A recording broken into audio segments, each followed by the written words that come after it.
त्यांना भारतीय जनता पक्ष समजायला खूप काळ लागतो. भारतीय जनता पक्ष म्हणजे काही काँग्रेस नाही. कोण भाजपमध्ये जावं, कोण कोण्या पक्षात जावं, ज्याचा त्याचा विषय आहे. आणि कोणाला कोण पक्षात घ्यावं हा ज्या त्या नेत्यांचा प्रश्न आहे.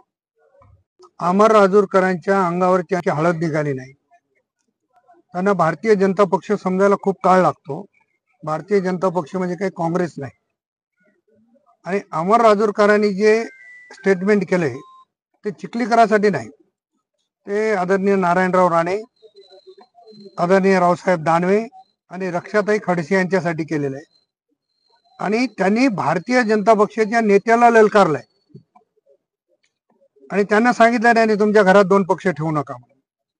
त्याच्यामुळं अमर राजूरकरांनी प्रसिद्धीच्या झोतासाठी जर असं वक्तव्य केलं असेल तर अगोदर समजून घेतलं पाहिजे की भारतीय जनता पक्षाच्या नेते मंडळीच्या घरात असे दोन पक्ष आहेत का, मग आपण त्याच्यावर वक्तव्य करावं का? आणि ते भारतीय जनता पक्ष वाढवण्यासाठी येत नाहीत. प्रताप पाटलाला विरोध काही मिळतो का, काही बघतो का, या पद्धतीसाठी येत आहेत. त्यांना येऊन किती दिवस झाले? भारतीय जनता पक्ष वाढवला कोणी, या तालुक्यात कोणी वाढवला, जिल्ह्यात कोणी वाढवला, हे सगळ्या जनतेला माहिती आहे.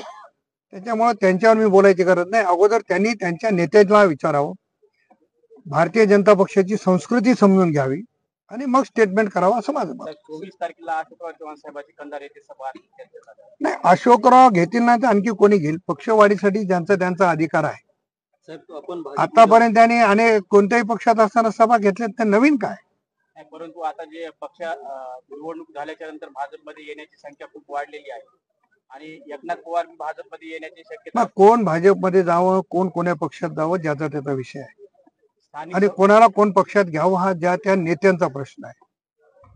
त्याच्यामुळं ज्यांनी त्यांनी बोलताना आपल्या मर्यादा सांभाळून राहावं एवढंच. स्थानिक स्वराज्य निवडणुका हा महायुती म्हणून एकत्र लढणार की वेगवेगळे? नांदेड जिल्ह्यामध्ये राष्ट्रवादी काँग्रेस नंबर 1 चा पक्ष राहील, एवढं तुम्हाला या निमित्तानं सांगा. ज्यावेळेस आपण भाजपमध्ये होता त्यावेळेस आपले निष्ठावंत जे कार्यकर्ते आज आपण राष्ट्रवादीमध्ये अजित पवार गटामध्ये आहात, त्यांची कुठेतरी कुचंबना होते. माझी माननीय मुख्यमंत्री देवेंद्र फडणवीस साहेबांची उद्या 14 तारखेला भेट आहे. या संदर्भात मी फडणवीस साहेबांशी सगळी चर्चा करेन आणि माझ्यासोबत जे काम करतात भारतीय जनता पक्षामध्ये त्यांचा काय करायचा निर्णय होईल.